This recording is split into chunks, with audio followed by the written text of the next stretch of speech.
Salut à tous. Bon bah j'en profite pendant que je suis là pour vous montrer les glaciers. Voilà. Oh, je pense qu'on va bien voir. Voilà. Ça c'est les endroits où je pars en vacances. Voilà. Ah ouais, alors là on est en plein mois d'août. Voilà. Alors je sais pas, il paraît qu'ils nous ont annoncé la canicule, la sécheresse, je sais pas quoi. Bah moi ici je peux vous garantir que ça fait friskise, hein. Ben ouais. Donc ça c'est la mer de glace que les touristes ils vont voir. C'est la plus moche. Vous voyez, vous pouvez voir les trains là qui remontent. Enfin, je sais pas si on va voir dans la caméra. Voilà. Celui que je vous ai fait voir l'année dernière, c'était celui-là. Je voulais monter un peu plus haut là comme ça là, mais le climat l'a pas permis. On verra pour cette année. Et puis bah le plus joli c'est celui qui est là-haut là. Voilà, 8 heures de marche comme ça. Voilà. Et voilà le Mont Blanc à quoi ça ressemble. Bon là il fait pas super beau. Bon c'est pas grave hein. Putain je me demande s'il va pas neiger moi, sans déconner hein. Putain alors là quand vous venez dans ces endroits là c'est le sac comme ça hein. Avec tout ce qu'il faut pour la neige hein. Même en plein mois d'août. Parce que là je vous garantis que là à mon avis la nuit je me demande si ça neige pas. Donc là j'ai mis 5 heures pour monter là. Voilà, bon il y en a ils trichent, ils prennent le télésiège, le téléphérique, je sais pas ce que c'est là-bas, bah ils trichent, évidemment, bon bah tant pis. Enfin, moi je monte tout à pied, voilà. Ouh, t'as ça caille. Donc là-bas c'est la Flégère, voilà. Mais bon, le climat évidemment va me faire chier je pense, voilà. Il n'y avait pas de terrible le climat d'ailleurs. Ils avaient annoncé du soleil et bah ouais, bah ils sont plantés cette fois. Et puis après je verrai si le climat m'autorise à monter là-haut. Vous montrer ce que c'est que le lac Blanc, mais bon on verra. Mais pour l'instant, le climat incertain.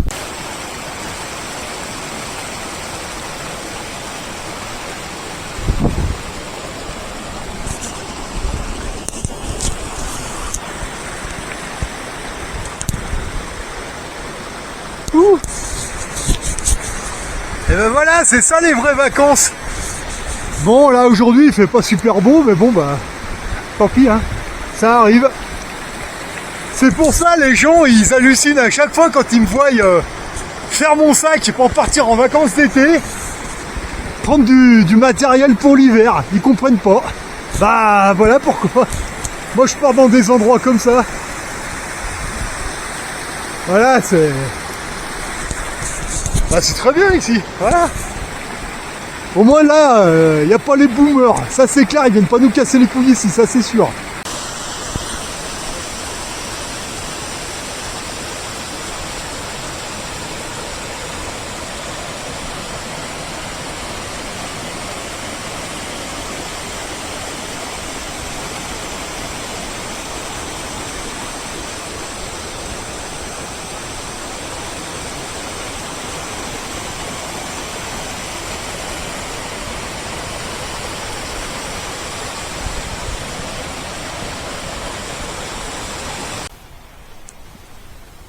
Et pourquoi en été tu charges avec du matériel d'hiver? Bah tout simplement parce que nous la génération 80, on n'est pas les boomers, tu vois. Nous on vient s'en mettre plein, enfin à mon niveau personnel je viens ici m'en mettre plein la gueule au mois d'août, tu vois. Je me fixe des objectifs. C'est voilà, quand j'ai 5 minutes, je fais ça, voilà. Donc les boomers, ils vont se faire gonfler le bide et après ils vont venir nous casser les couilles syndicalistes machin truc. Ouais mais attendez, j'en parlerai après des boomers. Parce que je les vois encore dans la station mais on verra plus tard. Voilà, donc moi au mois d'août, je suis là, voilà. C'est parfait. Putain, et là je vous promets, hein, on est début août. Là où je suis, putain, c'est limite si ça va pas neiger quoi. C'est impressionnant quoi. Là je vais bientôt sortir la parka si ça continue quoi.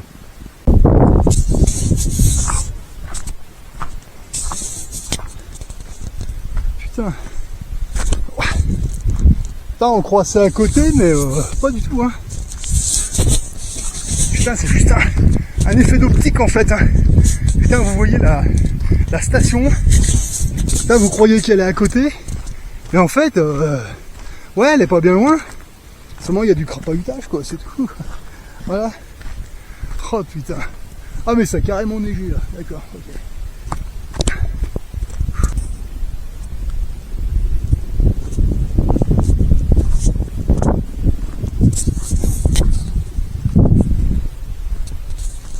Ouh.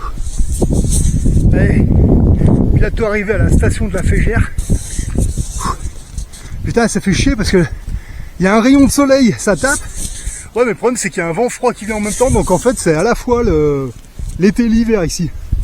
Mais bon, quand on prend un sac, c'est la doudoune, tout ce qu'il faut pour bivouaquer en hiver, etc. Parce que vous voyez, même au mois d'août, regardez là, si ça nous fonce dessus, ça, bah, ça se trouve là-bas il neige. C'est pas impossible.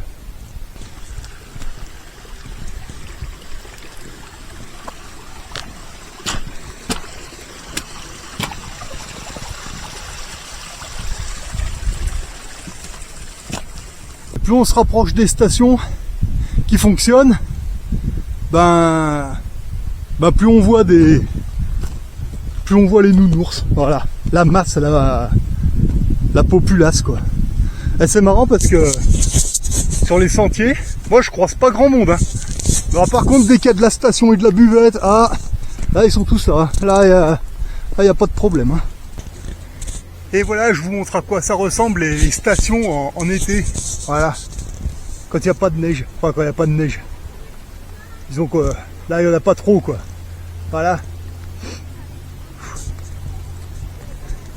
Bon, alors quand c'est des temps incertains comme ça, normalement, la météo, on dit que normalement, il aurait dû faire grand bleu aujourd'hui. Mais bon, bah non, ils sont un peu plantés. Alors quand c'est comme ça, le pull, vous le rangez pas dans le sac. Vous le gardez sous la main parce que là les températures elles sont très... C'est hyper instable. Voilà, tout à l'heure là j'étais là-bas, il y avait un vent mais avec le ciel gris, limite il y aurait neigé quoi. Et là d'un coup d'un seul, les vents chauds reviennent, il suffit que le soleil reperce et puis ça chauffe. Hein. Voilà. Et si ça se trouve dans 10 minutes, ça va peut-être se recouvrir et souffler, donc le sac, mettez pas vos pulls dans le sac, vous le gardez comme ça sous la main. Puis voilà, parce que là ça peut descendre à 2 degrés d'un coup et ça peut remonter à 25 d'un seul coup. Hein. Voilà, hyper incertain. Donc vous voyez là, ça c'est pas des glaciers, ça a réellement neigé ici quoi, dans la nuit. Voilà. Donc vous voyez la montagne c'est pas comme la Côte d'Azur. Hein. Là c'est quand vous partez, vous prenez du matériel, les doudounes, les parkas et tout ce qu'il faut s'il faut passer la nuit ici en fait. Ben c'est les mêmes vêtements qu'en hiver, pareil. Hein. Voilà, c'est la montagne, c'est comme ça.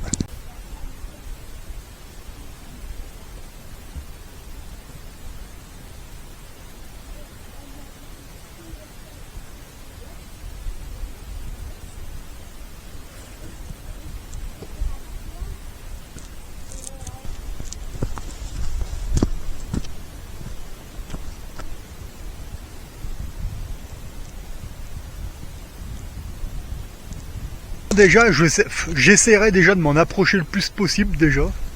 Mais honnêtement, ça a pas l'air d'être simple. Hein. Voilà. Bon ben, faut que je me fasse un peu plus les jambes, hein, parce que déjà rien que de s'en approcher, ça a pas l'air d'être de la tarte. Voilà. Mais bon, c'est, voilà, on va tenter.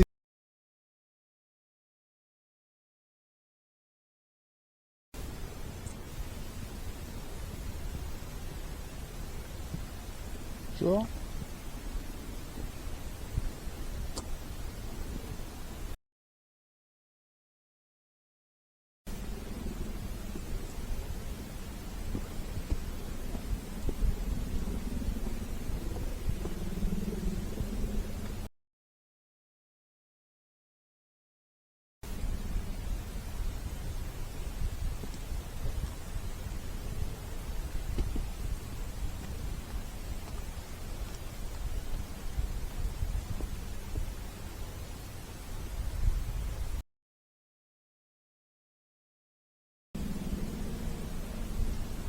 Bonjour.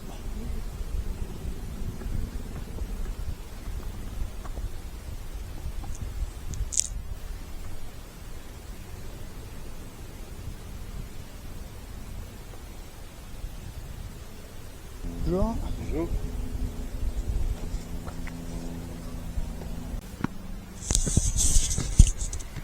Putain, j'avais déjà entendu des histoires comme ça, qu'apparemment ceux qui auraient pris de la picouse pour le caca vide, qu'ils émettaient un signal. Il paraît qu'avec le Bluetooth, ça se captait.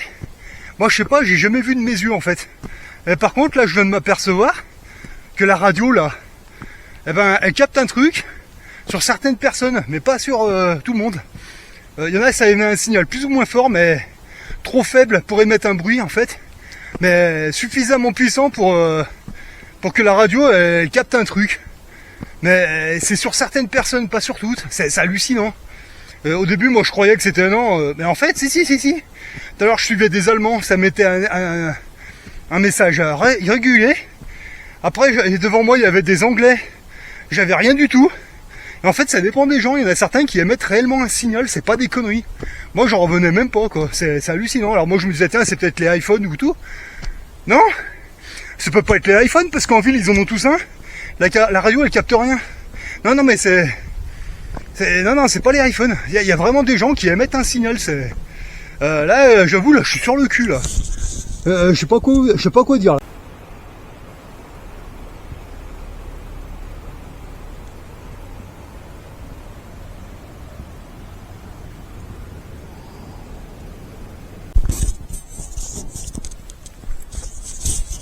Putain, là, c'est un peu à contre-cœur que je suis obligé de redescendre, en fait. Parce qu'en fait, là, le délire, c'est que j'ai plus d'eau. Voilà. Il me reste la moitié de la gourde.